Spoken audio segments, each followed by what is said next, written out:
Battle Through the Heavens. By Heavenly Silkworm Potato. Kabanata 1056. Matagumpay na pagpipino ng pil. Ang pilak na kidlat ay bumagsak mula sa kalangitan na natatakpan ng madilim na ulap. Mabilis silang nagkatawang tao mula sa buong kalangitan. Bahagyang nayanig ang buong kalangitan sa sandaling ito. Ang madilim na lambak ay lumitaw na parang araw dahil sa patuloy na pagkislap ng pilak na kidlat. Isang malakas na dagandong ang umalangaw-ngaw sa buong lambak. Isang matingkad na kulay pilak na figure ang lumutang sa kalangitan sa gitna ng pagbuhos ng pilak na kidlat mula sa lahat ng dako. Naakit nito ang nakapaligid na silver lightning sa sarili nito. Boom! Boom! Boom! Ang bawat pilak na kidlat na bumagsak mula sa langit ay puwersahang magpapababa sa kulay pilak na figure dahil sa napakalaking lakas na nasa loob ng bawat bolt. Ang muffled sound na ibinuga ng magkadikit ang dalawa ay naging dahilan ng pagkamanhid ng ulo ng ilang tao. Kung ito ay isang ordinaryong tao na pilit na tinatanggap ang mga suntok, sila ay naging isang piraso ng uling. Ang mga mata ni Xiaoyan ay matamang nakatitig sa Earth Demon Puppet na nakasabit sa kalangitan na natatakpan ng mga kidlat. Dahil sa koneksyon sa pagitan nilang dalawa, malabo niyang naramdaman na ang lakas ng Earth Demon Puppet ay unti-unting tumataas sa gitna ng mga Silver Strike na ito. Hindi nagamit ng Earth Demon Puppet ang Dao skills. Gayunpaman, nagtataglay ito ng lubhang nakakatakot na pisikal na katawan. Ang pisikal na katawan na ito ay hindi lamang masisira sa ilalim ng mapanira na pil lightning ngunit talagang maaabot ang lakas ng kidlat sa loob nito, na magpapalakas sa katawan nito na hindi nakakaramdam ng anumang sakit. Ang pil lightning na nilikha ng isang high-grade Tier 7 medicinal pill ay talagang napakalakas. Kahit na sa lakas ng Earth Demon Puppet, halos hindi ito maharangan ng isa. Gayunpaman, maswerte na ang Earth Demon Puppet ay nakakakuha ng lakas ng lightning bolt at hinahayaan itong unti-unti kung masanay sa pil lightning. Kung hindi, hindi pa rin ito mararamdaman, kahit na hindi ito makaramdam ng sakit. Tinamaan ng napakaraming pilak na kidlat. Sinulyapan ni Xiaoyan ang mabangis, makapal na layer ng maitim na ulap na hindi naglaho ng mahabang panahon.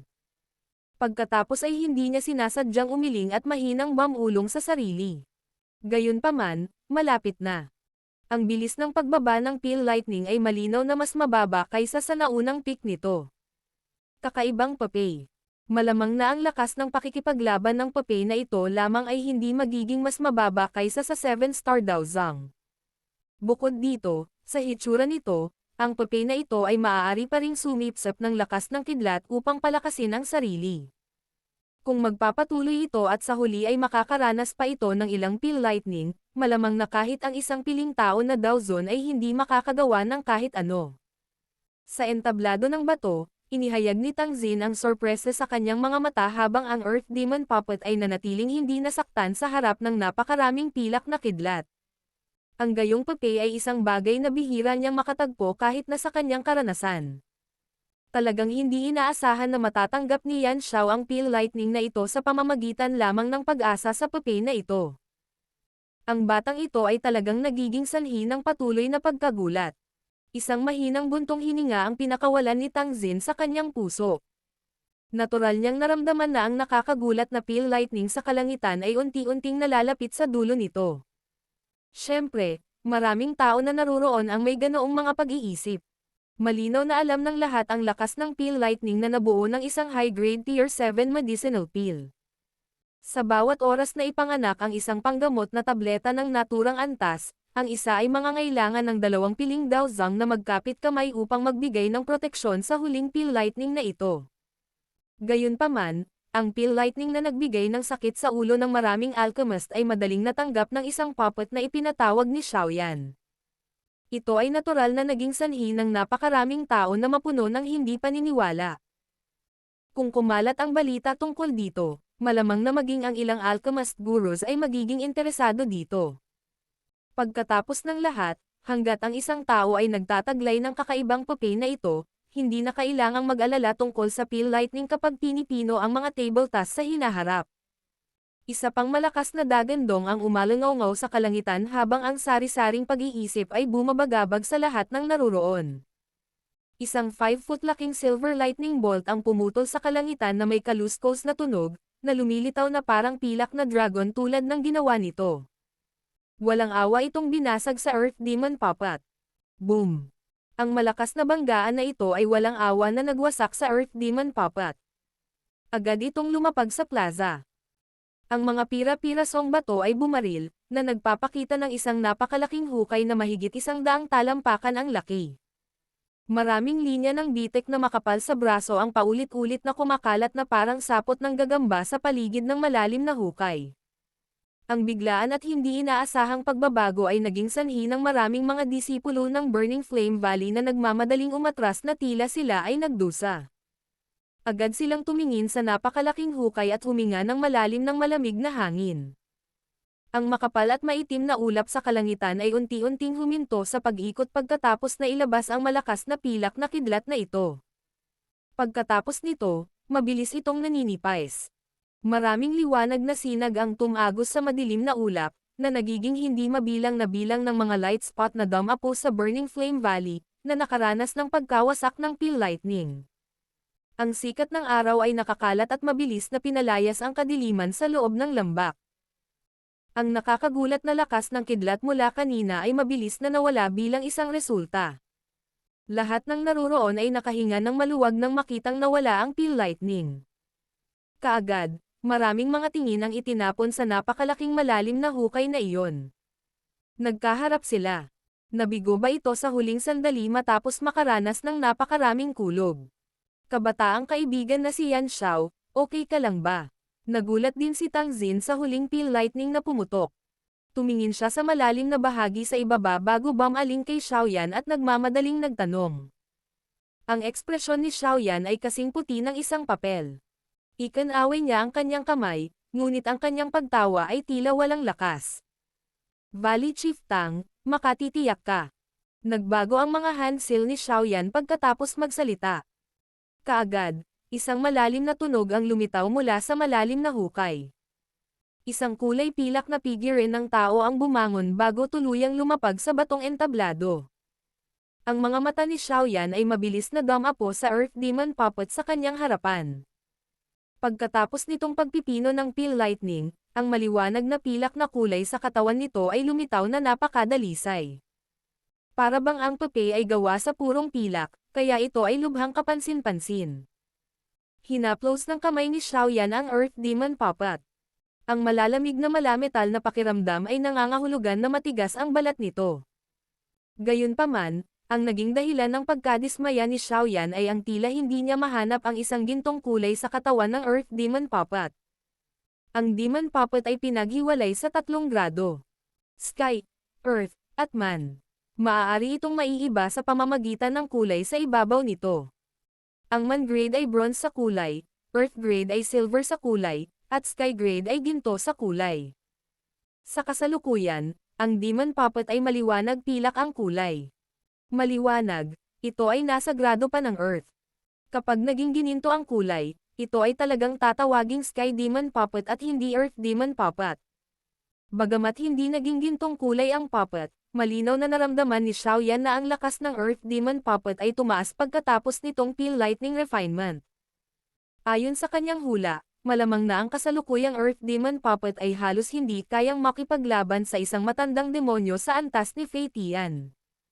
Maaaring hindi maglakas loob na sabihin na matatalo nito ang kabilang partido, ngunit magiging banta ito laban kay Fei Tian hindi tulad ng dati. Mukhang mahirap para dito na sumulong sa Sky Grade. Marahang bumantong hininga si Xiaoyan. Itatabi na sana niya ang Earth Demon Puppet sa kanyang storage ring nang biglang manginig ang kamay niya. Tinitigan niya ang walang laman na mga mata ng puppet. Talagang may malabo, madilim mapurol gintong kulay sa lugar na iyon. Kulay na ginto.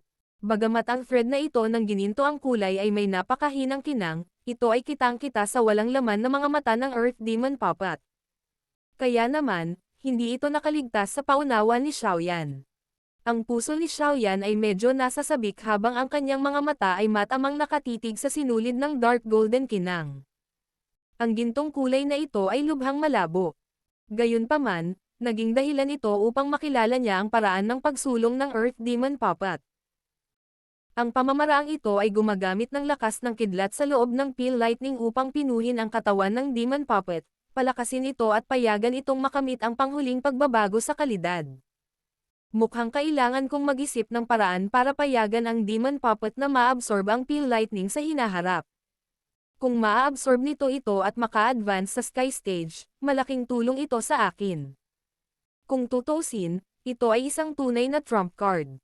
At saka, ang usapin ng pagtataksil ay hinding-hindi mangyayari.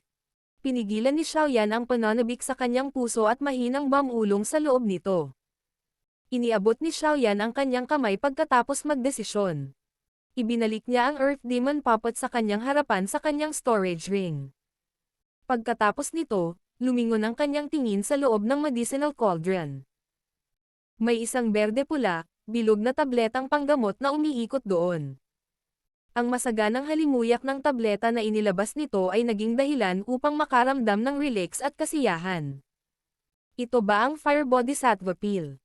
Hindi sinasadyang ngumiti si Xiaoyan habang ang kanyang mga mata ay huminto sa berdeng pulang tabletang panggamot sa loob ng nakapagpapagaling na kaldero. Pinitik niya ang daliri at automatikong bumukas ang takip ng kaldero. Kaagad, isang berdeng pulang kinang ang lumabas mula rito sa paraang parang kidlat.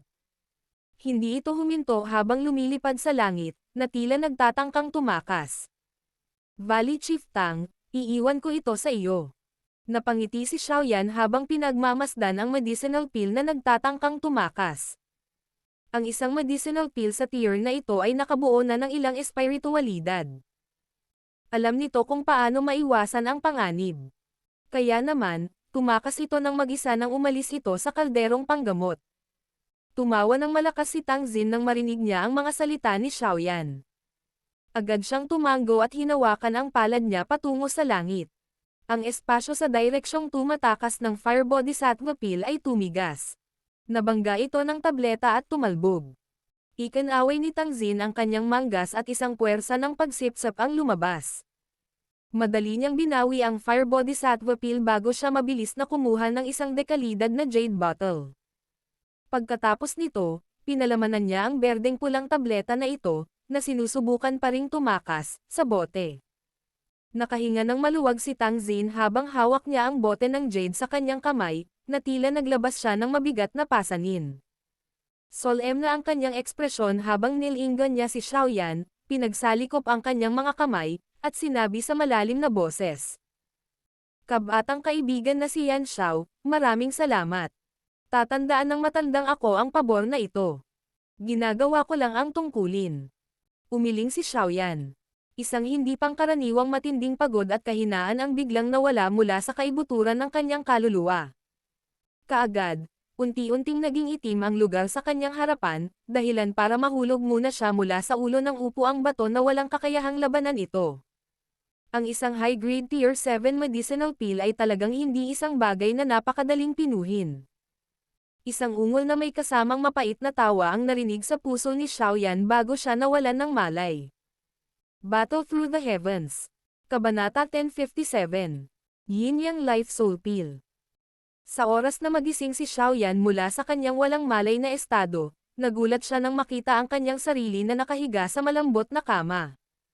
Ang buong silid ay may matahimik na halimuyak na umaanod sa loob nito. Dahan-daang binuksan ni Xiaoyan ang kanyang mga mata.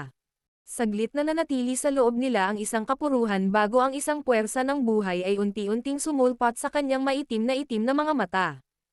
Saglit na nakahiga si Xiaoyan sa kama habang halos sinusulyapan niya ang loob ng kanyang katawan. Wala siyang nakitang mali dito. Ang kanyang orihinal na naubos na espiritual na lakas mula sa pagpino ng Fire Bodhisattva Peel ay makabuluhang nakabawi din. Matagal na ring nawala ang ganoong klase ng mahina at pagod na pakiramdam. Ito ay tahimik na nakahinga ng maluwag si Xiaoyan sa loob ng kanyang puso nang maramdaman niya ang mga pagbabagong ito. Agad siyang naupo sa kama at sinulyapan ang bakanteng silid na may kaunting kawalan ng katiyakan. Pagkatapos nito, ipinahid niya ang storage ring sa kanyang daliri bilang reflexive action. Pagkatapos lamang niyang malaman na wala siyang nawala ay nagpakawala siya ng mabigat na buntong hininga. 5 araw ka nang walang malay. Isang pamilyar na boses ang biglang tumunog sa puso ni Xiaoyan habang siya ay bumubuntong hininga. Sa totoo lang, si Tian Wuzunzi ang matagal nang hindi narinig ni Xiaoyan. Sinulyapan ng mga mata ni Xiaoyan ang kulay puti na singsing sa kanyang daliri at hindi sinasadyang tumawa sa kanyang puso. Matandang Ginoong Yao, ang tagal na. Mukhang maayos na ang iyong kalagayan. Maaari akong ituring na ayos lang.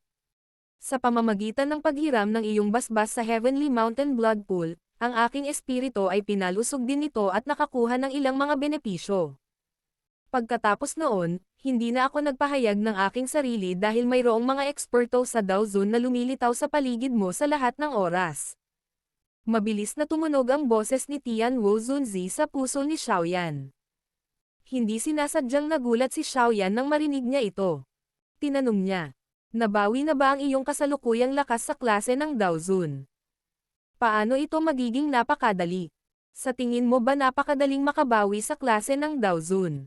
Mabilis na sagot ni Tian Wuzunji nang marinig niya ang mga salita ni Xiaoyan. Kung hindi ako makahanap ng angkop na katawan, malamang na hindi ko na mababawi ang lakas ng aking Dao Zone. Tahimik na tumawa si Xiaoyan. Sa kakayahan ni Yao Lao, maging siya ay nahirapang talagang maabot ang klase ng Dao Zone ng walang pisikal na katawan. Tila may malaking silbi ang isang katawan sa pagsulong ng lakas ng isang tao. Matandang Ginoong Yao, huwag kang mabalisa. Tutulungan kitang lutusin ang usapin ng pagpapadalisay ng katawan para sa iyo sa lalong madaling panahon. Matapos makapasok sa gitnang rehiyon, na siyang sentro ng buong kontinente, ang mga dalubhasa na kailangang harapin ni Xiaoyan ay nagtataglay ng nakakatakot na lakas. Kahit na siya ay kasalukuyang nakalusot sa klase ng Dao Zhang, hindi ito sapat para pahintulutan siyang gumala sa gitnang rehiyon ng walang takot. Anumang isa sa mga nangungunang pangkat sa lugar na ito ay mayroong ilang lumang demonyo sa loob nito. Siya ay nagtataglay ng maraming kayamanan. Kung ang isang tao ay nagseselos at nagnanais na puwersahang agawin ang mga ito, malamang na siya ay haharap sa patuloy na problema kung wala siyang lakas upang kumilos bilang isang pagpigil. Ang isang piling tao na Dao Zone ay natural na magbibigay ng pinakamaraming pagpigil. Kung mayroon siyang elite na Dao Zone na nagbabantay sa kanya sa lahat ng oras, magagawa niyang ituwid ang kanyang likod kapag ginawa niya ang anumang bagay sa Middle Region. Kaya naman, kailangan niyang subukan ang kanyang makakaya upang isulong ang usapin ng pagtulong kay Tian Wuzunzi na pinuhin ang isang pisikal na katawan. Gayunpaman, kung iisipin ng isa, ang pagpino sa isang pisikal na katawan ay hindi rin isang simpleng bagay. Ayon sa sinabi ni Yao Lao sa kanya noon, mangangailangan ito ng 3 item. Ang una ay Bone Growing Blood Fusing Pill, ang pangalawa ay ang Essence Blood ng isang Tier 7 Magical Beast, at ang pangatlo ay ang skeleton ng isang Dao Zhang. Ang huling dalawa sa 3 item na ito ay hindi masyadong mahirap hanapin sa mga mata ng kasalukuyang Xiaoyan. Gayunpaman, ang tinatawag na Bone Growing Blood Fusing Pill ay hindi isang ordinaryong bagay. Ang Bone Growing Blood Fusing Pill ay isang Tier 7 Peak Grade Medicinal Pill. Usap-usapan na ito ay isang tableta na maaaring magligtas sa sino mang may natitirang hininga. Kung ikukumpara ito, ang medicinal pill na ito ay mas mataas kaysa sa Fire Bodhisattva pill na gustong pinuhin ni Tang Xin. Sa pamamagitan ng pagtingin dito mula sa puntong ito, hindi magiging labis na ilagay ang Bone Growing Blood Fusing Pill na ito sa ika-8 baitang. Ang ilan sa mga mahiwaga at natatanging epekto nito ay nagbigay daan dito na magkaroon ng mga kwalifikasyon upang makapasok sa antas na iyon. Bagamat naabot na ni Xiaoyan ang antas ng isang Tier 7 Alchemist, hindi siya kumpiyansa na kaya niyang pinuhin itong Bone Growing Blood Fusing Pill. Siyempre, kalimutan mo siya, kahit na ang ilang kilalang Alchemist Grandmaster, na nanatili sa ika-7 baitang sa mahabang panahon, ay may mababang tsansa na magtagumpay sa pagpino ng medicinal pill tulad ng Bone Growing Blood Fusing Pill.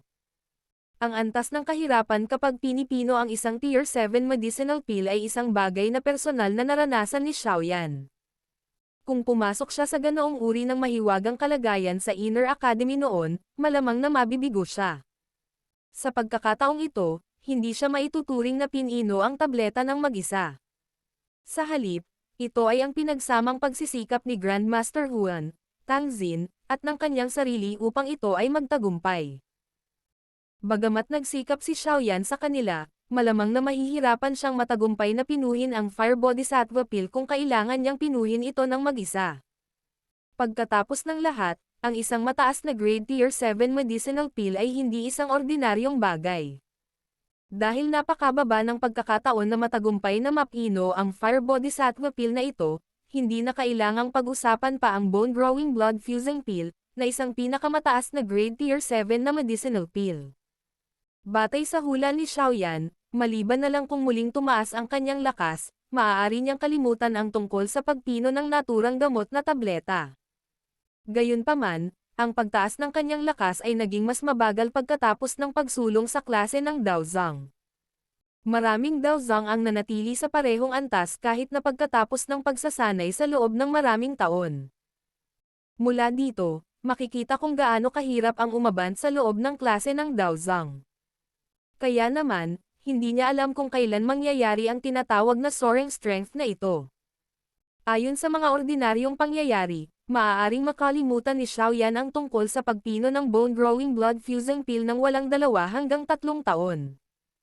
Kung ito ang kaso, ang usapin ng pisikal na pagpipino ng katawan ay kailangang itulak pabalik.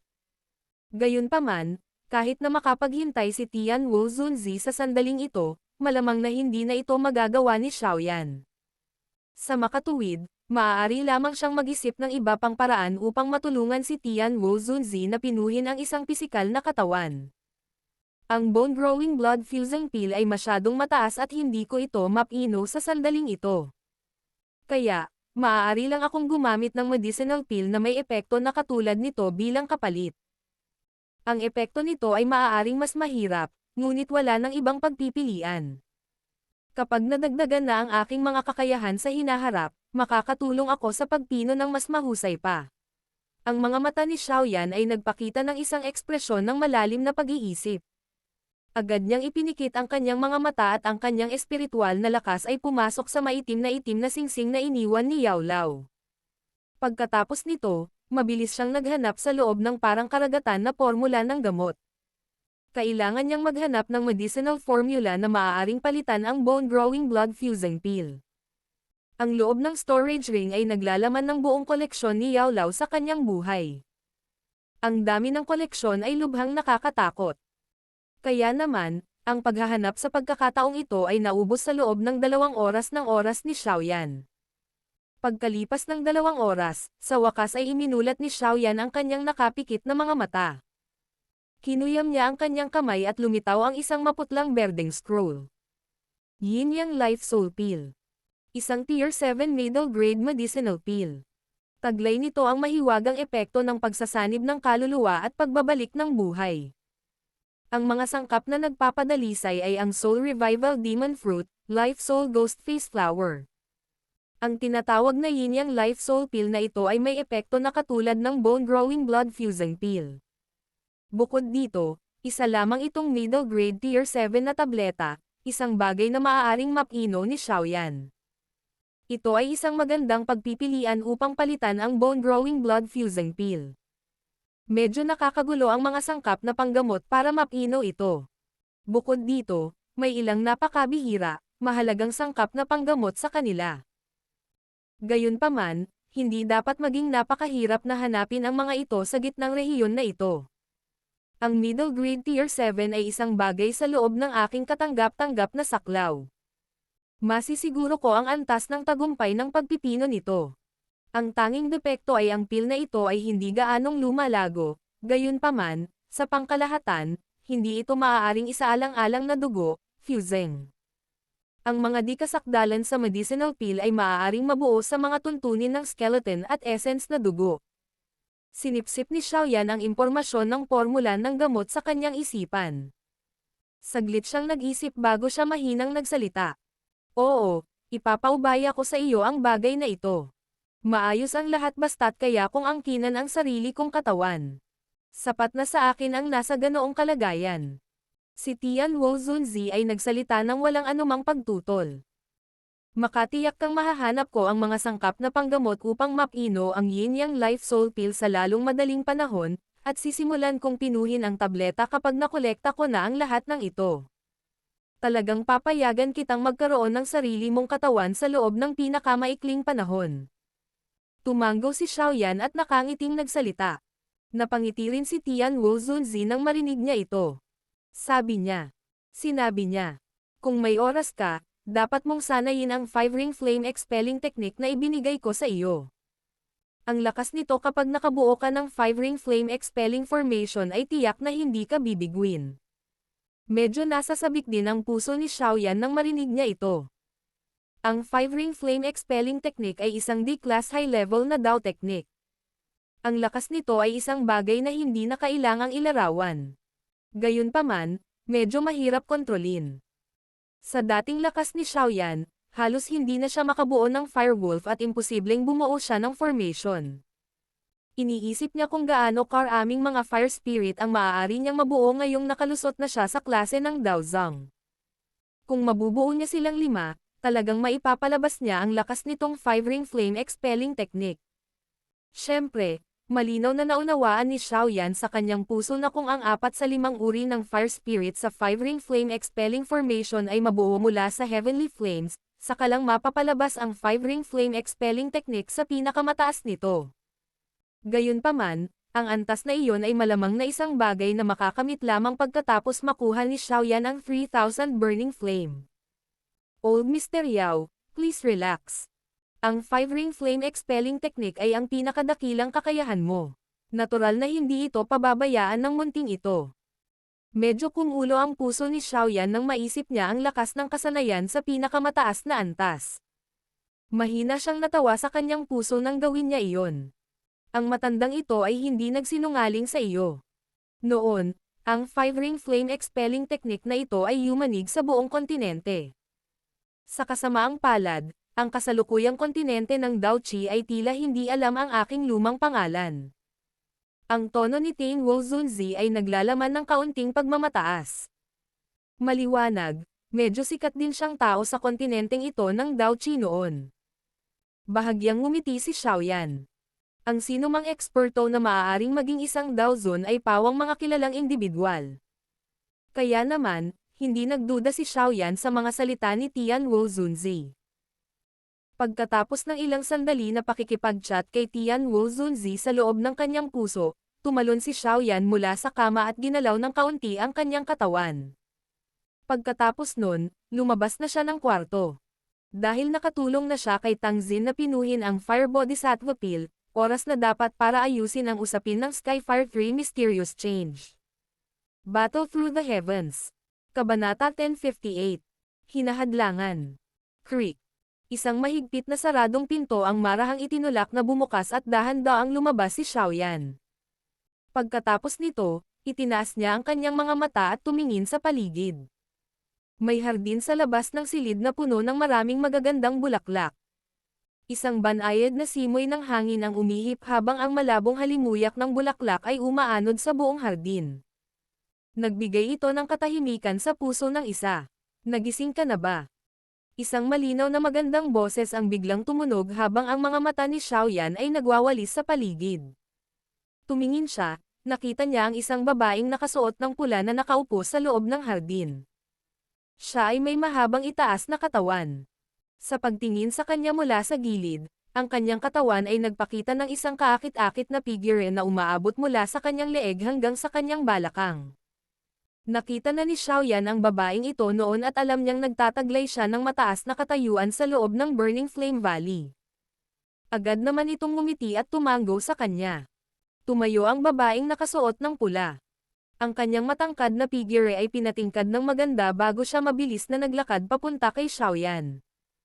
Pagkatapos nito, ipinakita niya ang isang matingkad na ngiti. Ang pangalan ko ay Tang Wooer. Maraming salamat sa iyong tulong sa pagkakataong ito. Habang ang dalawa ay nakatayo malapit sa isa't isa, nasengot ni Xiaoyan ang mahina, matahimik na halimuyak na ibinubugaw mula sa katawan ng babaeng nasa harapan niya. Itinaas niya ang kanyang mga mata at nagkataon na may nakitang pamumula sa loob ng magandang mukha ni Tang Wooer. Si Xiaoyan ay nakatagpo ng napakaraming dilag sa mga taong ito. Ang hitsura ni Tang Wooer na ito ay maaaring hindi maihahambing sa nakakabighaning hitsura ni Kailin, ngunit siya ay nagtataglay ng kilos na sa kanya lamang. Siya ay lumitaw na kaaya-aya at magiting, nagtataglay ng isang alternatibong alindog.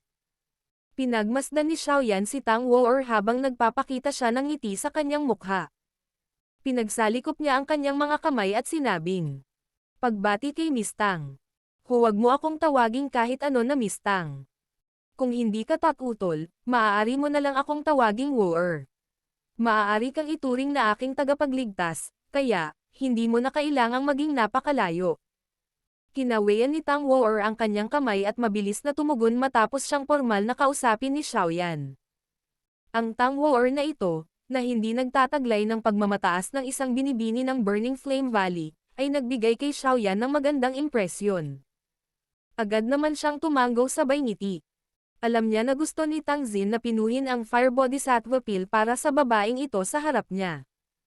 Gayunpaman, hindi niya lugar ang magtanong ng labis tungkol sa paggamit ng panggamot na tabletang iyon. Ito ay, pagkatapos ng lahat, pribadong kapakanan ng ibang tao. 5 araw kang walang malay. Sinabi sa akin ni Itay na dalhin ka sa kanya kapag nagising ka na. Sa tingin ko balak mo na siyang hanapin ngayon, tama ba?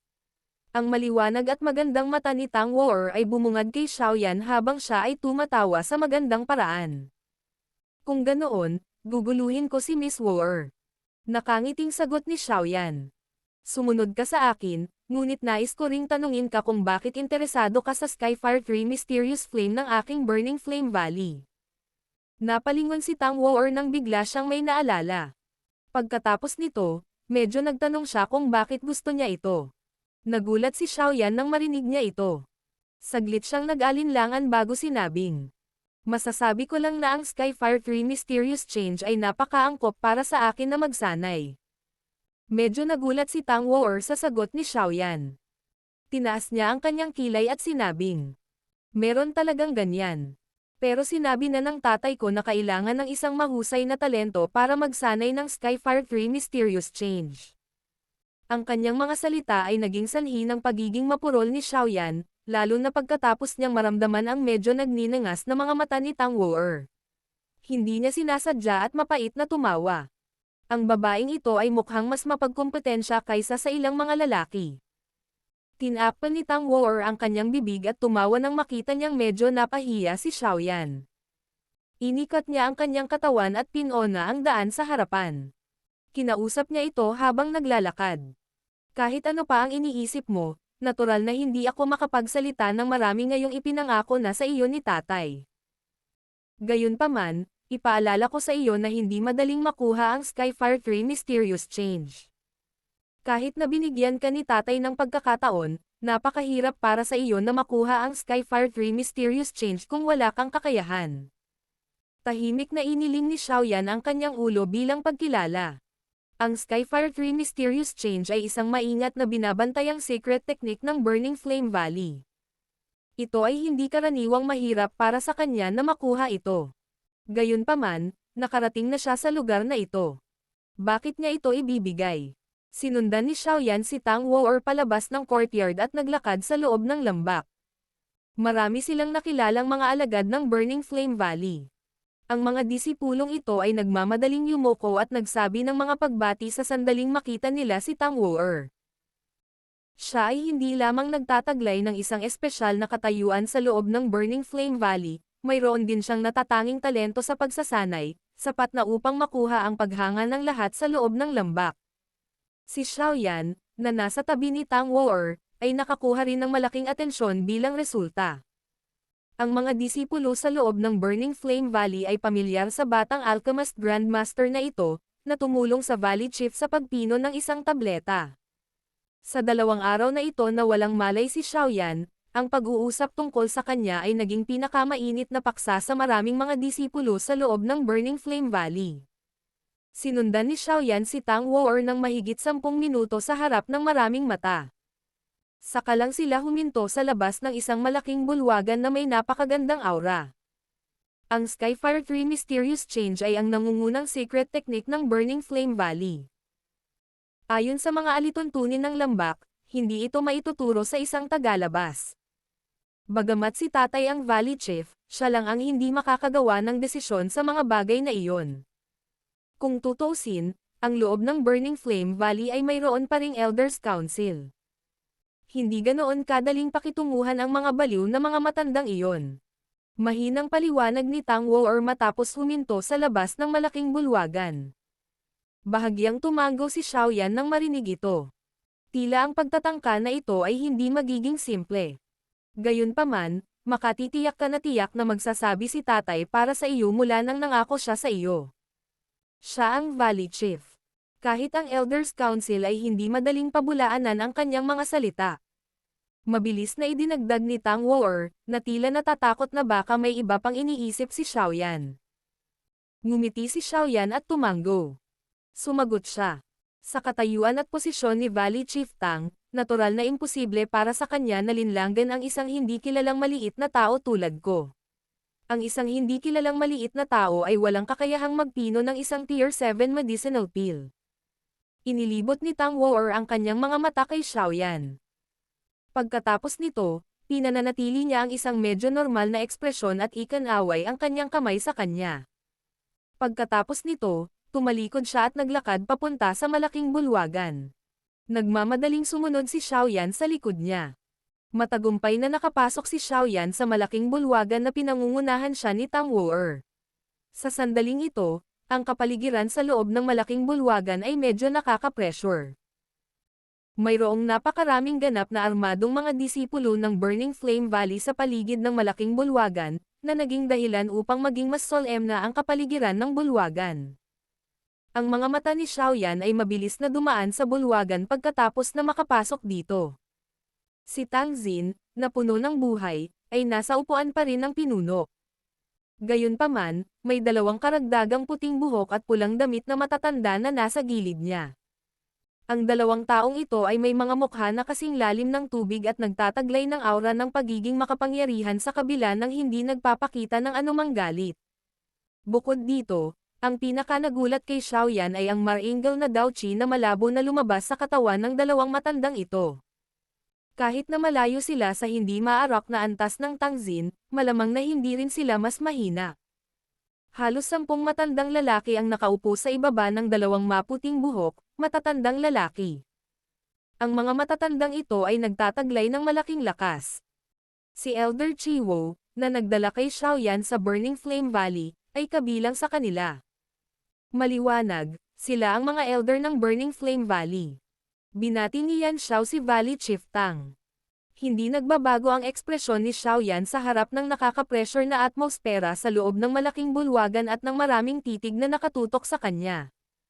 Dahan-dahan siyang humakbang pasulong, itinaas ang kanyang mga kamay kay Tang Xin sa upuan ng pinuno, at nagsalita ng may malalim na boses.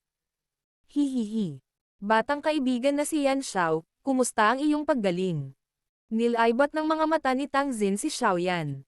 Nadagdagan din ang ngiti sa kanyang mukha habang nagtatanong. Valley Chief Tang, salamat sa iyong pag-aalala. Ayos lang ako. Ngumisi si Xiaoyan at sumagot. Ikaw ang Yan Xiao na gusto ang Skyfire 3 Mysterious Flame ng aking Burning Flame Valley, tama ba? Isang walang malasakit, matandang boses ang biglang tumunog. Napatingin ang mga mata ni Xiaoyan at nakitang pag-aari ito ng isang maputing buhok, matandang nakaupo sa tabi ni Tang Xin. Dahan-daang tumango si Xiaoyan sa harap ng tanong ng matanda. Ang matandang ito ay ang pangatlong elder ng Burning Flame Valley, si Wu Chen. Sa pagkakataong ito, tinulungan mo ang Valley Chief na pinuhin ang Fire Bodhisattva Pill. Ang matandang ito ang kakatawan sa Burning Flame Valley at salamat dito. Walang pakialam ang ekspresyon ni Wu Chen. Ang mga salitang ito ay tumunog lamang nang siya ay nagpatuloy. Gayunpaman, ang Skyfire 3 Mysterious Flame ay isang sikreto na ang aking Burning Flame Valley ay hindi ipapasa sa isang tagalabas ayon sa mga patakaran ng Burning Flame Valley. Maaari ba akong magtanong kung babaguhin mo ang iyong kalagayan? Tulad ng inaasahan. Malamig na tumawa si Xiaoyan sa kanyang puso. Alam niyang hindi magiging maayos ang usaping ito. Third Elder, ang matandang ito ay nangako sa batang kaibigang si Xiaoyan. Sinusubukan mo bang kainin ang aking mga salita sa pamamagitan ng pagsasabi nito ngayon? Sumubsob ang mukha ni Tang Xin habang nagtatanong siya habang nakaupo sa upuan ng pinuno. Ang ikatlong elder ay hindi sinasadyang naging mapurol nang marinig niya ang mga salita ni Tangzin bago sumagot. Bagaman ang Valley Chief ay nangako sa kanya, ayon sa mga patakaran. Ang mga patakaran ay patay habang ang mga tao ay buhay. Ang matandang ito ay ang Valley Chief. Huwag mong sabihin sa akin na hindi ko taglay ang kaunting autoridad na ito. Bahagyang nagsalita si Tangzin.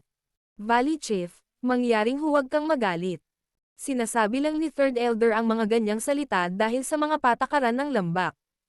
Kung tutuusin, ang Skyfire 3 Mysterious Change ay hindi isang ordinaryong secret technique.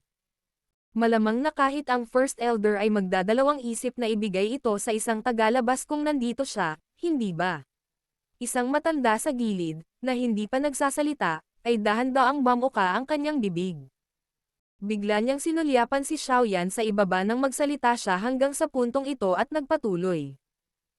Bukod dito, ang batang kaibigang ito, na tinatawag na Yan Xiao, ay sa wakas ay hindi nagsiwalat ng kanyang tunay na mukha.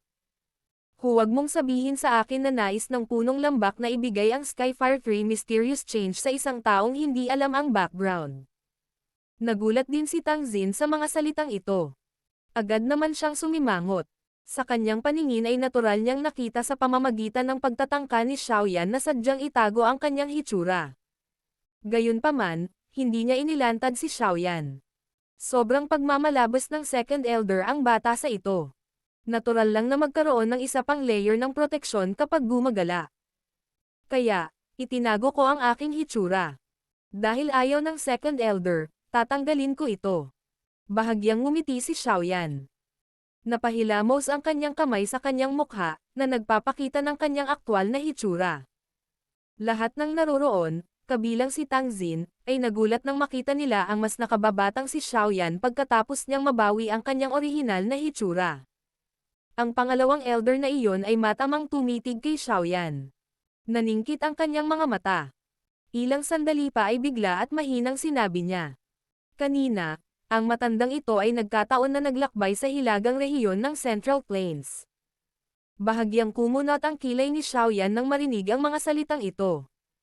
Kamakailan lamang, ang pinakamalaking kaguluhan sa hilagang rehiyon ay nauugnay sa sama ng loob sa pagitan ng isang hindi kilalang binata at ng Wind Lightning Pavilion. Bukod dito, ang binatang ito ay nag-iisang umangkas sa Lightning Mountain, tinalo si Feng Qing'er mula sa Wind Lightning Pavilion at umalis. Hindi pinansin ng Second Elder ang ekspresyon ni Xiaoyan habang patuloy siyang nagsasalita ayon sa gusto niya. May kakaibang kisap sa magandang mata ni Tang Woer sa gilid. Medyo narinig na rin niya ang bagay na ito. Ang binatilyong iyon ay tinatawag na Xiaoyan. Ang pangalawang elder ay nagsalita ng mahinang tumawa. Kaagad, tumingin siya kay Xiaoyan nang may mas malalim na kahulugan sa kanyang mga mata. Ipinagpatuloy niya. Iniisip ng matandang ito na sina Xiaoyan at Yan Xiao ay dapat na iisa, tama ba? Battle Through the Heavens. Kabanata 1059. Pagsubok. Agad namang natigilan ang lahat sa bulwagan nang marinig nila ang mga salita ng matandang iyon na nakapula ang damit. Lahat sila ay agad na nagpakita ng pagtataka habang nakatingin sa payat na binata na naroroon. Walang sino man ang umasa na ang binatang ito, na may napakagandang tagumpay sa mga kasanayan sa pagpapadalisay ng gamot, ay magkakaroon din ng kakayahang ito. Ang Wind Lightning Pavilion ay maaaring hindi maihahambing sa Burning Flame Valley sa mga tuntunin ng lakas, ngunit ito ay tiyak na itinuturing na isang malakas na pangkat na may malaking timbang sa rehiyon ng Central Plains. Gayunpaman, ang Xiaoyan na ito ay nagawang umalis ng mapayapa matapos na magkaroon ng sama ng loob dito. Mula dito, masasabi ng isa na ang taong ito ay talagang hindi simple. Nakatitig kay Xiaoyan ang magagandang mata ni Tang Woer. Lalong tumindi ang pangangati sa kanyang mga kamay. Wala pa siyang nakilalang kalaban na kasing edad niya na kapantay niya. Hindi nagbago ang ekspresyon ni Xiaoyan sa mukha ng maraming nagulat na tingin sa bulwagan. Sinulyapan niya ang matanda na may pulang damit at mahinang sinabi. Ako nga si Xiaoyan. Ngunit ano ang kinalaman nito sa anumang bagay? Ang ginawa ko lang ay palitan ang pangalan ko. Napangiti ang matanda na nakasuot ng pulang damit, na siya ring pangalawang elder ng Burning Flame Valley, nang marinig niya ito. Sinabi niya, Ang iyong pakikipag-away sa Wind Lightning Pavilion ay dahil angkinan mo ang 3,000 lightning movement ng Wind Lightning Pavilion. Naging dahilan ito upang habulin ka nila ng may layuning pumatay. Hindi ka alagad ng Wind Lightning Pavilion. Saan mo nakuha ang 3,000 lightning movement? Bukod dito, sa kasalukuyan ay gusto mong makuha ang Skyfire 3 Mysterious Change ng aking Burning Flame Valley. Huwag mong sabihin sa akin na may interes ka sa Dao techniques ng ibang tao. Kalmado ang ekspresyon ni Xiaoyan habang sumagot. Ang 3,000 lightning movement ay isang bagay na nakuha ko ng nagkataon. Hindi ko na kailangan pang magsalaysay sa Second Elder tungkol dito. Tungkol naman sa Skyfire 3 Mysterious Flame. Nasa akin ang isang Heavenly Flame at magagawa kong ilabas ang lakas ng Skyfire 3 Mysterious Change sa rurok nito. Ito ang dahilan para pumunta ako sa Burning Flame Valley. Interesado man ako sa Dao techniques ng ibang tao ay hindi isang bagay na kayang pamahalaan ng Second Elder. Prangka ang mga salita ni Xiaoyan. Kaya naman, bahagyang lumambot ang ekspresyon ng pangalawang Elder. Xiaoyan, ang lugar na ito ay hindi ang Wind Lightning Pavilion. Hindi ka nito papayagan na kumilos sa ganoong kapangahasan. Ang ikatlong Elder ng Burning Flame Valley, si Wu Chen, ay sumimangot at malamig na sinaway. Si Xiaoyan ay masyadong tamad na makialam sa dalawang maingay na matandang ito. Ang kanyang mga mata ay tumingin kay Tang Xin sa upuan ng pinuno, pinagsalikop ang kanyang mga kamay, at sinabing, Valley Chief Tang, pumunta ako sa Burning Flame Valley para sa Skyfire 3 Mysterious Change. Mangyaring sabihin kung paano lutesin ang bagay na ito. Kung naramdaman mo rin na ang Skyfire 3 Mysterious Change ay sikreto ng Burning Flame Valley na hindi ipapasa sa isang tagalabas, ang kailangan mo lang ay sabihin ang salita at aalis ka agad si Xiaoyan. Hindi ako magdadalawang isip kahit konti. Kung talagang sasabihin ko ang mga salitang iyon, ang sombrero ng pagiging hindi mapagkakatiwalaan ay isusuot sa aking ulo sa hinaharap. Magpahinga, dahil nangako ako sa iyo, ang matandang ito ay tiyak na tutuperin ang aking salita. Ikinaway ni Tang Xin ang kanyang kamay. Unti-unting naging malamig ang ekspresyon niya. Sinulyapan niya ang dalawang elder sa tabi niya habang walang pakialam na sinabi. Nakapagdesisyon na ako tungkol sa bagay na ito. Kayong dalawang elder ay hindi kailangang pahirapan ang mga bagay para kay Xiaoyan. Alam din ng matandang ito ang mga patakaran sa loob ng lambak. Kaya, hindi ko sinabi na ibibigay ko kay Xiaoyan ang Skyfire 3 Mysterious Change. Ayon sa mga alituntunin ng lambak, ang mga pangunahing disipulo ay makakakuha ng Skyfire 3 Mysterious Change pagkatapos na makapasa sa pagsubok. Kaya, kung maipasa ito ni Xiaoyan, wala nang anumang pagtutol mula sa iba. Ang sinumang sumuwi ay mapaparusahan ayon sa mga alituntunin sa lambak. Ang boses ni Tang Xin ay naglalaman ng pagiging mahigpit sa dulo. Ang pangalawa at pangatlong elder ay nagpalitan ng tingin sa isa't isa matapos marinig ang mga salitang ito ni Tang Xin. Bahagyang nagbago ang kanilang mga ekspresyon. Pagkatapos mag-alinlangan saglit, ang pangalawang elder ay sa wakas ay nag-igting ang kanyang mga ngipin at sinabi. Ang usapin ng pangunahing pagsubok ng disipulo ay palaging idinisenyo ng Elders Council. Maaari ko bang malaman kung ang paksa ng pagsusulit na ito ay pagpapasya ng Elders Council? Ang matandang ito ay tila ayaw talagang payagan ang Skyfire 3 Mysterious Change na mapunta sa mga kamay ni Xiaoyan, na isang tagalabas. Kaya naman, iniisip niya ang lahat ng paraan para hadlangan si Xiaoyan. Bahagyang lumubog ang mukha ni Tang Xin. Agad siyang sumagot. Kung may ganoong intensyon ang pangalawang elder, mangyaring sabihin sa amin ang tungkol sa paksa ng pagsubok. Ang puso ng pangalawang elder ay nagalak nang makita niya si Tang Xin na hindi gaanong matigas ang ulo. Ibinuka niya ang kanyang bibig at sinabing, ang bagay na ito ay may malubhang implikasyon at hindi maaaring gawin ng basta-basta. Sa makatuwid, ang matandang ito ang personal na magiging tester. Kung si Xiaoyan ay kayang tumagal ng 10 palitan sa mga kamay ng matandang ito, ang usapin ng Skyfire 3 Mysterious Change ay pagpapasya ng Valley Chief. Ang malaking bulwagan ay agad na bahagyang natahimik matapos ang mga salitang ito ay tumunog. Nagkatinginan ang maraming elder sa ibaba at hindi sinasadyang nagpakawalan ng mapait na tawa. Napakalinaw nila tungkol sa lakas ng pangalawang elder. Ang rurok ng klase ng Daozang. Siya ay nasa isang nakakatakot na antas, isang hakbang lamang ang layo mula sa pagsulong sa klase ng Daozun. Kung siya ang magiging tester, lalabas na parang mga bully sila. Medyo nagsalubong ang mga kilay ni Tang Woer. May ilang galit din ang sumilay sa kanyang magagandang mata. Ang matandang lalaki na ito ay malinaw na nagpapahirap sa iba.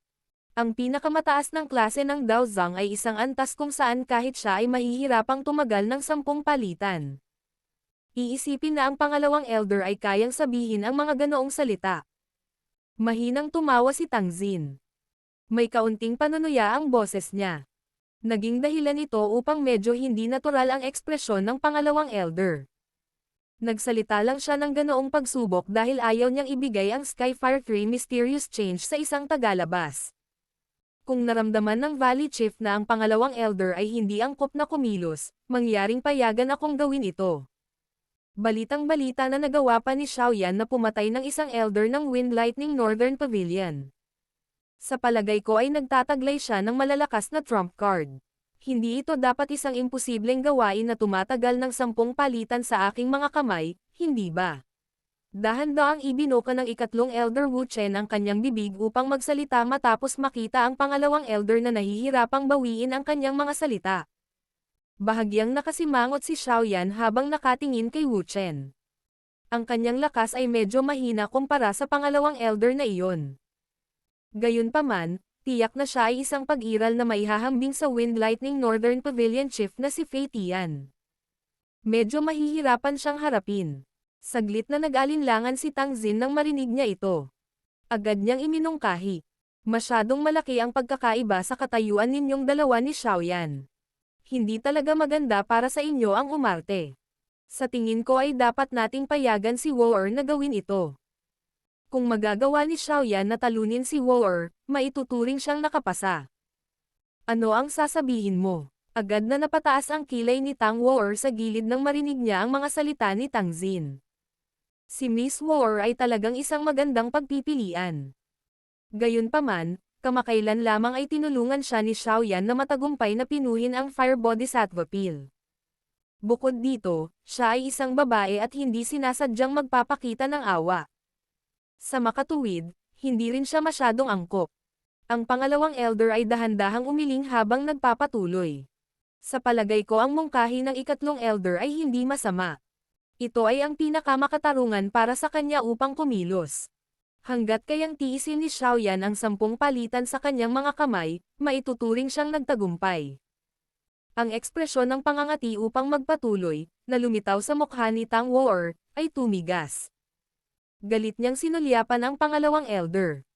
Ang kanyang hitsura ay parang gusto niya talagang sumulong at bugbugin siya. Bumagsak ang ekspresyon ni Tang Xin nang makita niyang hindi sumang-ayon ang pangalawang elder sa kanyang mungkahi. Medyo nadismaya ang kanyang panloob na puso. Ang dalawang matandang lalaki na ito ay talagang hindi nakikinig sa magagandang salita. Valley Chief Tang, dahil pinipilit ng pangalawang elder na hayaan si Elder Wu Chen na maging examiner, gagawin natin ang sinabi niya.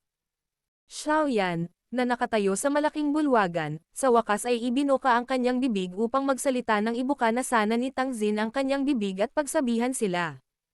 Si Tang Xin, Tang Woer, at ang iba pa ay nagulat nang marinig nila ang mga salita ni Xiaoyan. Xiaoyan, ang lakas ni Elder Wu Chen ay ang lakas ng isang tunay na 8-star Daozang. Mas malakas pa siya kaysa kay Fei Tian mula sa Wind Lightning Northern Pavilion. Sigurado ka bang gusto mong hayaan siyang maging tester? Mahigpit na nagsalubong ang kilay ni Tang Xin. Nakatuon ang kanyang mga mata kay Xiaoyan habang nagsasalita siya ng may malalim na boses. May tono ng paalala sa kanyang mga salita. Dahan-daang tumango si Xiaoyan. Lumipat ang kanyang mga mata sa ikatlong elder na medyo nagulat din sa kanyang sinabi. Alam ni Xiaoyan na kung hindi niya gagawin ang gusto ng dalawang matandang ito ngayon, malamang na hindi niya maayos na makukuha ang Skyfire 3 Mysterious Change mula sa Burning Flame Valley. Dahil ito ang kaso, gagawin niya ang gusto nila at susubukan ang lakas ng ikatlong elder na ito. Kahit na ang lakas nitong si Wu Chen ay hindi mas mahina kaysa kay Fei Tian, ang kasalukuyang Xiaoyan ay nakapasok na sa klase ng Daozang.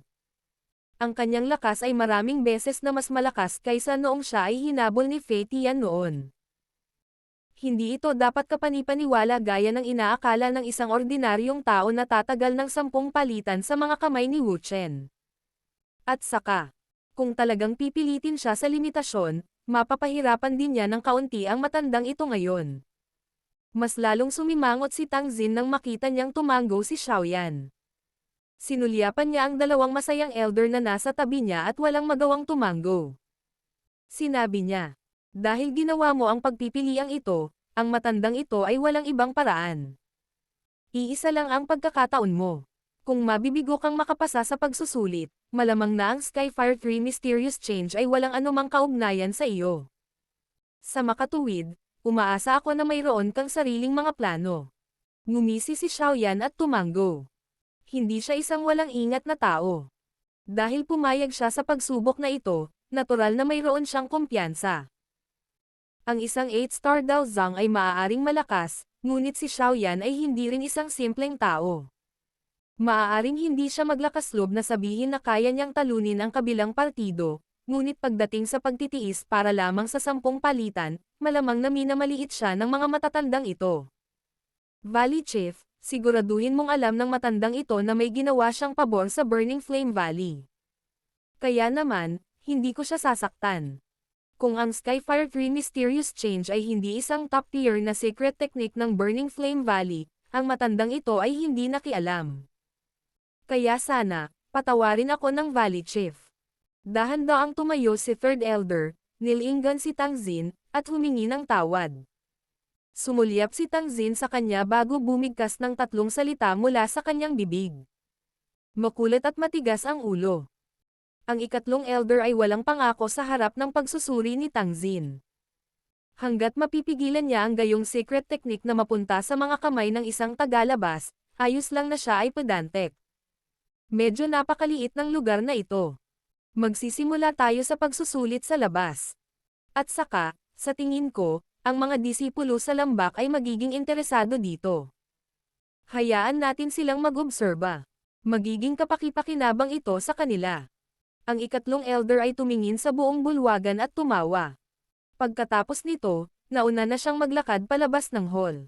Nang madaanan niya si Xiaoyan, sinabi niya, dahil tinulungan mo ang Valley Chief na pinuhin ang Fire Bodhisattva Pill, papayagan kang pumili ng Burning Flame Valley Chi Method o Dao Technique na wala sa top-tier category kahit na bumagsak ka sa pagsusulit. Hindi iyon kailangan. At saka, dapat maghintay ang ikatlong elder hanggang matapos ang pagsusulit bago sabihin ang mga ganoong salita. Kung hindi, mahihirapan kang kunin ang iyong mukha sakaling may mangyari na hindi inaasahang pagbabago. Bahagyang ngumiti si Xiaoyan. Hindi niya pinansin si Wu Chen, na natigilan bilang resulta. Pagkatapos nito, tumalikod siya, at lumabas ng bulwagan. Sa wakas ay nakabawi si Wu Chen pagkatapos niyang tingnan ang likod ni Xiaoyan. Agad siyang tumawa ng malakas at sinabing, talagang mayabang ang mga kabataan ngayon. Sige, makikita ng matandang ito kung paano mo gagawin ang matandang ako na hindi makuha ang aking mukha. Battle Through the Heavens. Kabanata 1060. Paglaban kay Wu Chen. Ang lugar sa labas ng bulwagan ay isang maluwang na bakanteng lupain na may magandang tanawin. Sa isang sulyap, ang paningin ng isang tao ay umaabot hanggang sa gilid ng bakanteng lupain. May ilang malalagang berdeng kakahuyan na matatagpuan sa gilid, na bumubuo ng pabilog na hugis na nakabalot sa malaking bulwagan. Nakatayo si Xiaoyan sa labas ng malaking bulwagan. Ang kanyang ekspresyon ay kalmado, ngunit ang Dao Qi sa kanyang katawan ay nagsimulang dahan-dahang umahan. Ang pakiramdam ng pagiging puno ng enerhiya ay kumalat sa bawat sulok ng kanyang katawan. Maraming elder mula sa Burning Flame Valley ang dumagsa sa labasan ng malaking bulwagan. Ang namumuno sa kanila ay natural na si Tang Xin, Tang Wo pati na rin ang dalawang elder. Dahil ang malaking bulwagan na ito ay isang lugar na madalas puntahan ng maraming mga disipulo ng Burning Flame Valley, medyo marami sa mga disipulong ito ang nakapansin sa mga elder noong sila ay nagpakita pa lamang. Mula sa lineup na ito, alam ng lahat ng mga alagad na may nangyari kahit hindi sinasabi. Kaya naman, maraming pribadong pag-uusap ang kumalat sa lahat ng direksyon tulad ng isang alon ng tubig.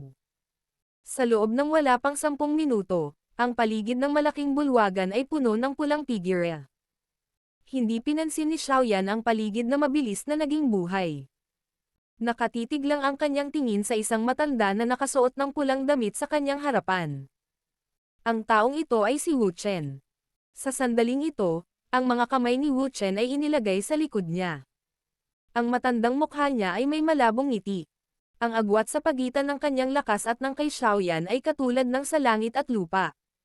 Bagamat nakarinig siya ng ilang tsismis na may kaugnayan kay Xiaoyan, hindi ito naging dahilan ng labis niyang pag-aalala. Sa harap ng ganap na lakas, ang panlilinlang at hindi karaniwan na mga taktika ay magiging ganap na walang silbi. Si Tang Xin, na nasa hagdan, ay nakasimangot habang sinulyapan si Wu Chen.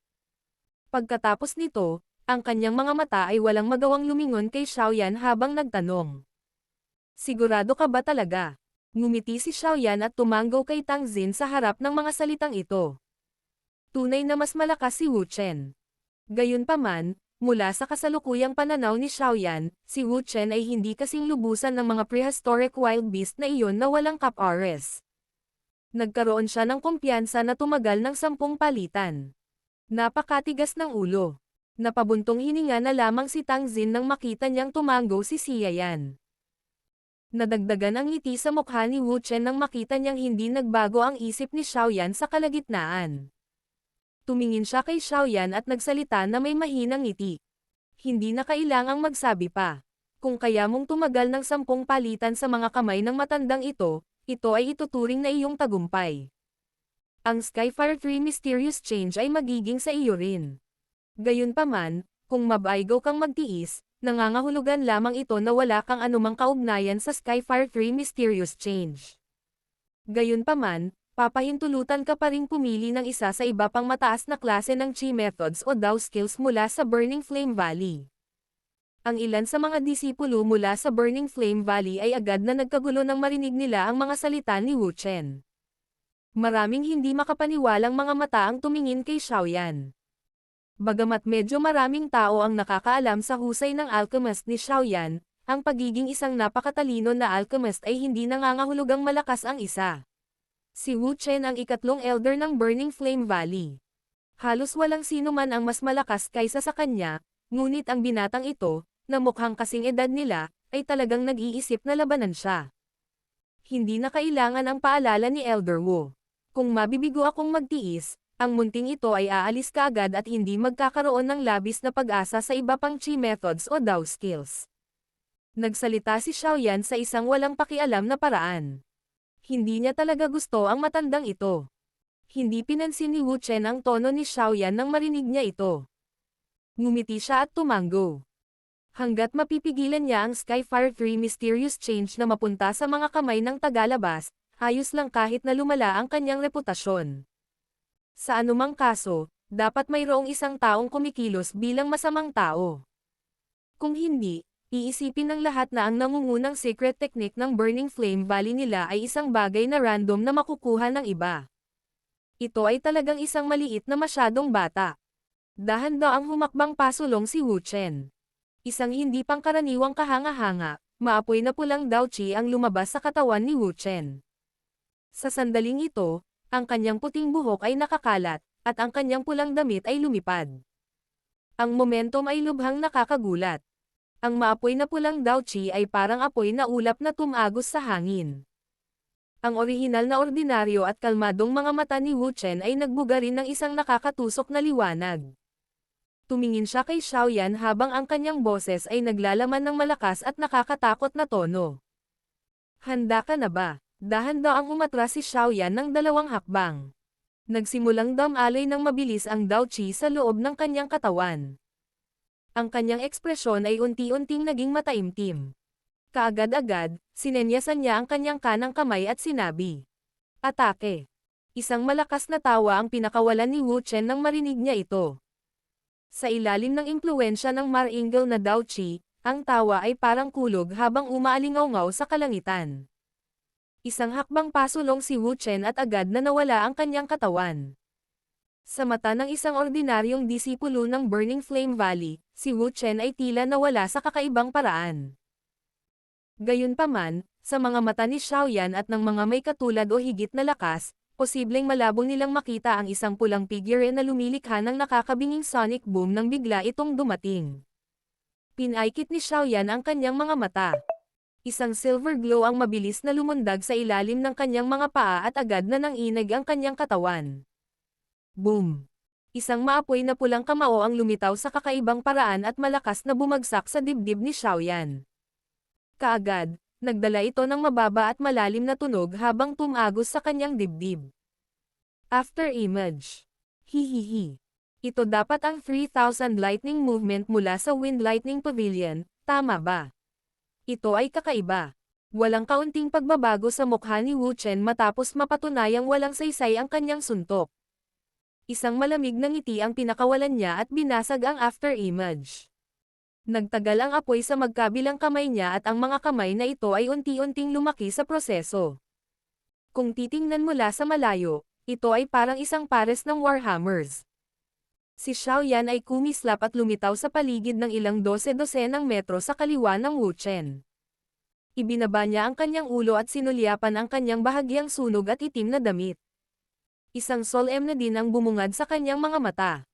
Si Wu Chen ay talagang karapat-dapat na maging ikatlong elder ng Burning Flame Valley. Ang lakas na ito ay talagang nakakagulat.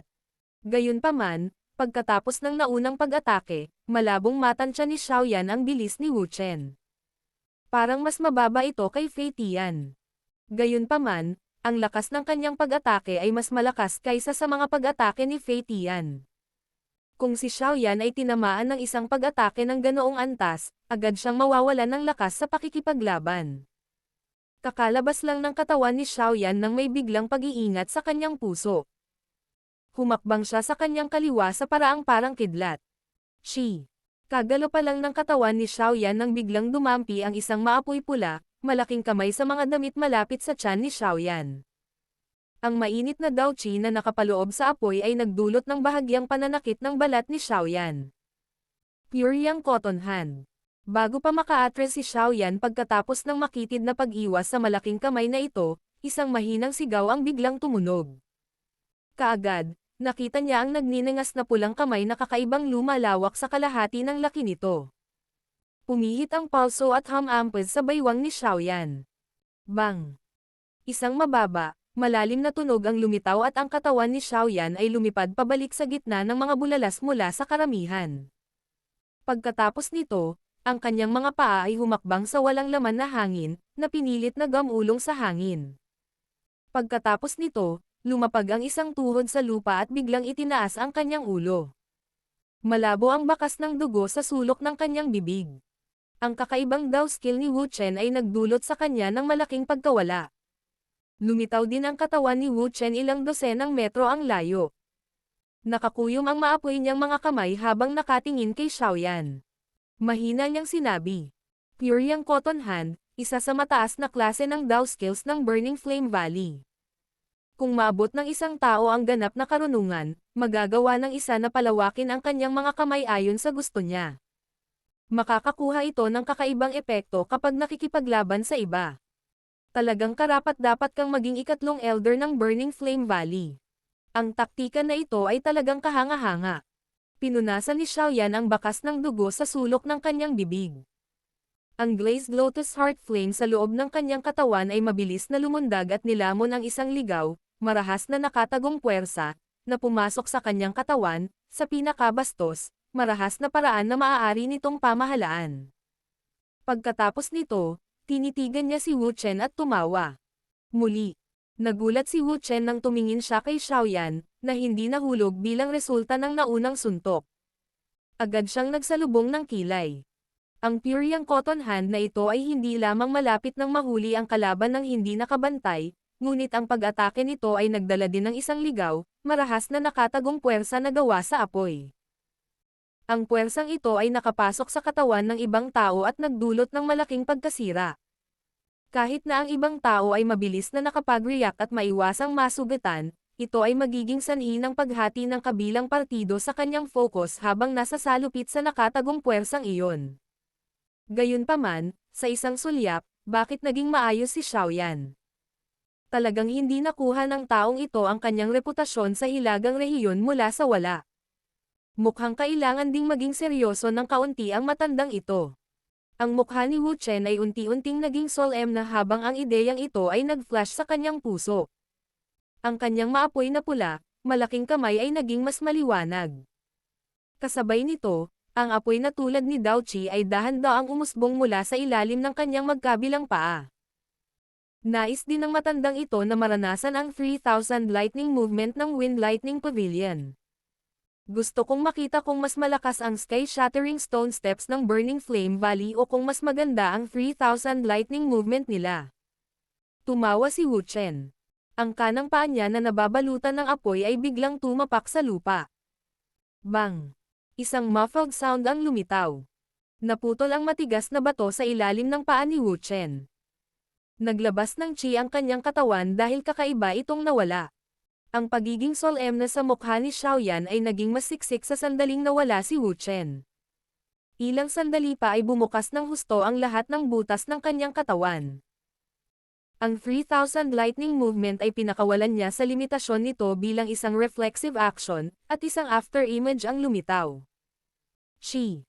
Ang maapoy na pulang figure ng tao ay nagdala ng mababang, malalim na sonic boom habang walang awa itong bumangga sa after-image na parang tangke na hugis tao. Agad na bumagsak ang after-image. Ang maapoy na pulang figure ng tao ay agad na nagpatatag ng kanyang katawan pagkatapos na makaligtaan. Isang sonic boom ang sumabog sa kanyang harapan at isang crack ang lumitaw sa lupa. Nang hindi na hinintay na kumalat ang sonic boom na ito, ang maapoy na pulang figure ng tao ay muling marahas na humadlang sa lupa. Ang kanyang katawan ay parang rocket na tumaas sa hangin. Sa isang iglap, nagpakita siya sa harap ni Xiaoyan. Ang bilis. Nag-iba ang ekspresyon ni Xiaoyan habang sinulyapan niya ang pulang figure, na papalapit sa isang iglap. Ang Dao skill na ipinakita ni Wu Chen ay maaaring hindi kasing liksi at flexible gaya ng 3,000 lightning movement, ngunit ang forward momentum at mapanirang lakas nito ay labis na nakakatakot. Isang mabigat na ruler ang lumitaw sa mga kamay ni Xiaoyan habang ang mga ugat sa kanyang mga braso ay pumutok. Nagpakawala siya ng malamig na sigaw sa kanyang puso. 6-joint body flow ang ruler, 6-joint flame. Ang unang galaw na ginamit ni Xiaoyan ay ang pinakamalakas na galaw ng 6-joint body flow ang ruler. Wala siyang pinigilan dahil malinaw na alam ni Xiaoyan na ang pakikipaglaban sa isang 8-star Dao Zhang ay isa na lubhang mahirap. Ang mabigat na ruler ay sinamahan ng isang walang kapantay na hangin habang ito ay galit na tumama. Naiindayog lang ito ng may lumitaw na pulang figure. Ang malalaking kamay na puno ng pulang kinang ay walang awa na dumurog sa mabigat na ruler habang ang maalab na pulang Dao Qi ay lumundag. Klang! Isang malinaw na metal na tunog ang umalangaw-ngaw sa kalangitan. Kaagad-agad, isang malakas na puwersa ng alon ang kumalat sa hangin sa paraang parang kidlat. Pagkatapos nito, lumipad pa atras ang dalawang figure sa harap ng nag-aalalang mga tingin sa lahat. Sa wakas, nabangga nila ang nagtataasang pader sa paligid ng malaking bulwagan. Bang! Ang pader sa likod ni Xiaoyan ay na-depress, na bumubuo ng isang malaking butas sa proseso. Ang mga bitek ay kumakalat na parang sapot ng gagamba. Isang mahinang ubo ang pinakawalan niya bago dahan-daang itinaas ang ulo at pinunasan ang bakas ng dugo sa gilid ng bibig. Ang ligaw at mainit na ekspresyon sa kanyang mga mata ay nagpahayag ng kanyang pagkagumon sa labanan, na naging sanhi ng mga puso ng mga nakapaligid na manginig. Ang taong ito ay nang-ahas na makabangga ang isang 8-star Dao Zhang expert. Ang gayong kagitingan ay talagang naging dahilan upang ang iba ay walang magawa kundi ang humanga. Muli, humakbang pasulong si Xiaoyan. Ang kanyang boses ay muling umalangaw-ngaw sa lupa. Ang mainit na init sa loob ng kanyang boses ay naging sanhi ng pamamanhid ng balat sa ulo.